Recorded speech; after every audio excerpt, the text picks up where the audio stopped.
Hi, Michelle Florendo here, and welcome to Ask a Decision Engineer. Listen in and find out how to untangle big decisions with less stress and more clarity. Today's episode is going to be an Ask Me Anything episode, where I answer questions sent by you, the listeners, about decision making. I'd love to hear what you're wondering about decision making. So if you have a question you'd like me to answer on the show, head over to askadecisionengineer.com and leave me a message. Hi. Hi, Michelle. Hi, Michelle. Hi, Michelle. This is Christopher from New York. This is Hannah from Melbourne, Australia. My name is Tomas, and I live in Dublin, in Ireland. I'm Aga from Warsaw, Poland. And my question for you is... I am wondering... I'd really love to know... I have a question for you. So here's this question from Angela in Maine.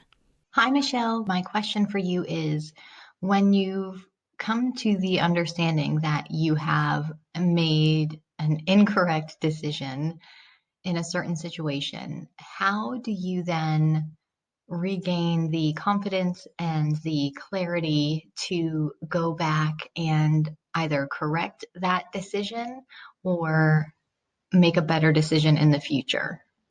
Angela, thank you for asking this question because I find it's something that's on a lot of people's minds. For those of you who are listening, how many of you feel that twinge of regret, feeling like you've made the wrong decision? And how has that impacted your ability to make decisions in the future? When you feel like you've made a wrong decision, it often conjures up regret. And then as you look ahead, that may conjure up fear of regret in the future, which then undermines your confidence. I've seen this spiral out to the point where some people don't even trust themselves to make good decisions in the future, and as a result will sometimes avoid decisions altogether. I still remember when I was giving a talk at the Silicon Valley Community Foundation to a group of women interested in leveling up their career. And when I answered this particular question about how do you move forward from a decision that you regret, the woman in the audience broke down crying. Because after I answered the question, she had talked about how she had carried the guilt and regret of having made the wrong decision for years, and now felt free and relieved of being able to let go of that burden and move forward. If you understand how to make a better decision in the future, even after making a decision that you feel like was a mistake, if you understand some of the fundamentals of decision making and learn how to make a better decision in the future, you can then build the resilience not only to move forward confidently, but to also continue to hone your decision making skills as you continue to make decisions in the future. Decision making is like a craft. It's a skill. It takes practice. All right, so let's break this question down. So Angela had asked about what happens after you come to the understanding that you've made an incorrect decision. In my coaching work, I find that the language clients use provides a window into the lens through which they see the world. In one of my previous episodes, I talked about how one of the most common mistakes people make is to think that the quality of a decision is the same as the quality of the outcome. And I'll repeat it again. The quality of the decision is not the same as the quality of the outcome. Outcomes are a product of more than just our decision.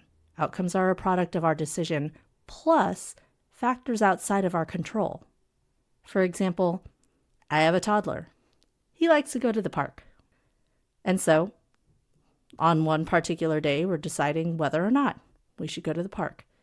I check the weather report, and it says, 20% chance of rain. Doesn't seem like that high. And so we decided to go. But then when we get there, it starts raining. Was that necessarily a bad decision? When I offer up this example in talks, most people will say no. We made the best decision we could, given the information we had. We didn't choose for it to rain. And so again, check yourself. Are you conflating the quality of the decision with the quality of the outcome? Are you blaming yourself for something outside of your control? Or are you blaming yourself for not knowing something that couldn't possibly have been known at the time? The first step in releasing the burden of having made, and I'm putting this in air quotes, the wrong decision or the incorrect decision is to forgive yourself for the parts of the decision you couldn't control or couldn't know. And one way to do that is to change your language. So instead of talking about incorrect decisions or wrong decisions, let's be more accurate and call them incorrect predictions or wrong predictions. I mean, everyone assumes that we should be capable of making good decisions, and we can. But there's a little bit more room for forgiveness when you identify that where you were wrong was really in the prediction. Because most humans I know are unable to predict the future with 100% accuracy. But if you do, call me and let's go buy a lotto ticket. All right, so let's change the language. It's not about wrong decisions or incorrect decisions. We're really talking about incorrect predictions. And so let's focus on the parts of the decision that you can control. The art of good decision making is about process, not outcome. Sure, if you arrive at a less than desirable outcome, that means something is less aligned with what you want. But again, separating out the parts that you cannot control, let's focus on the parts that you can. How can you improve your process? To do that, it's useful to examine the 3 components of any decision. And remember, those are objectives, options, and information. So let's talk about objectives first. Objectives are what it is that you want in the outcome. If you arrived at an outcome that was less than desirable, within the bucket of objectives, ask yourself, did you articulate your objectives ahead of time? In other words, did you even identify what they were? Were the objectives that you defined yours, or were they someone else's?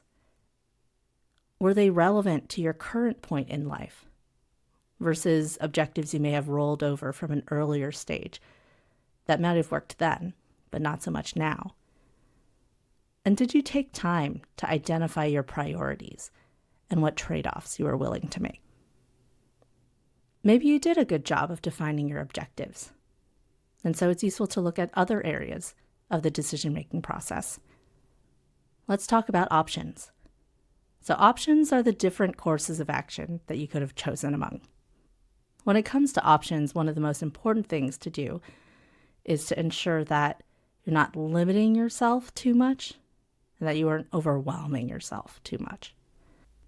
So one of the first things you can do is identify, did you keep your set of options too narrow?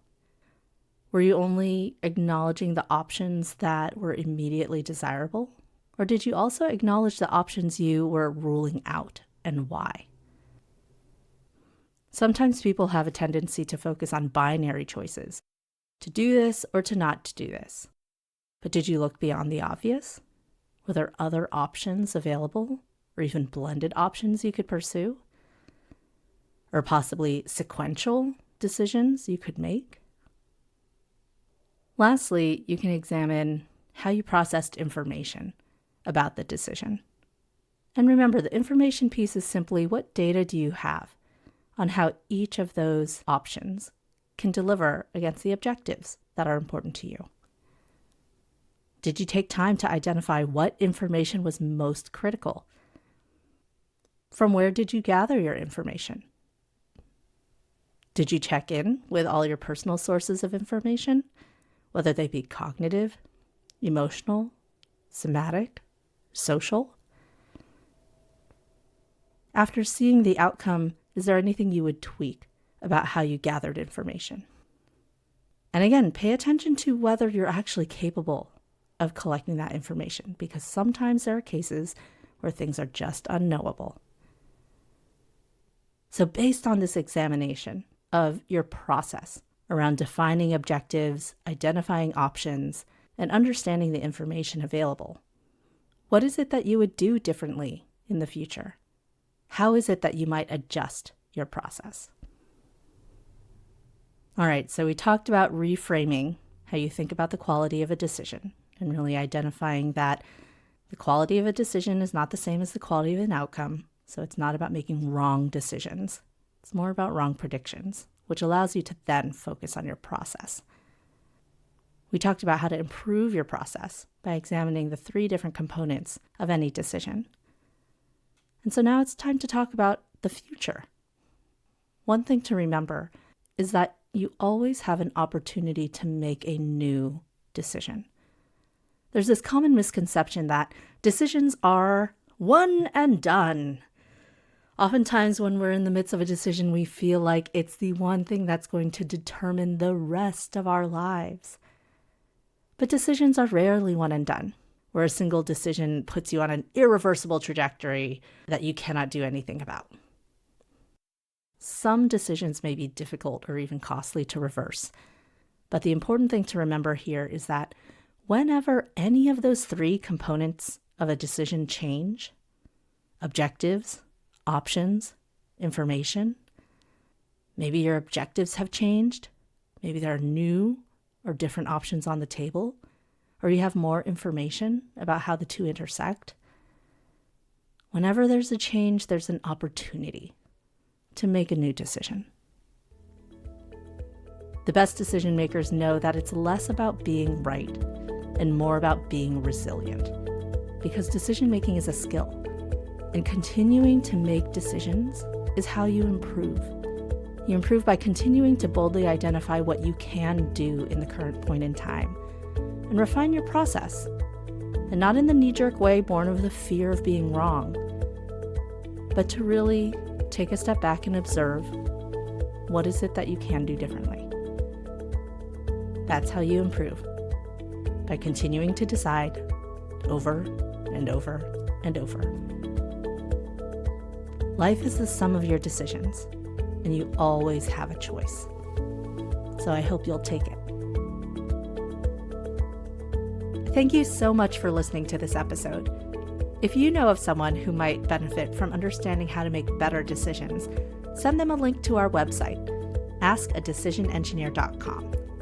The website is also the place to go if you're interested in more resources on decision making, or if you'd like to submit a question to potentially be answered on a future episode. Again, this is Michelle Florendo from Ask a Decision Engineer. Thanks so much for listening, and I'll see you on the next episode.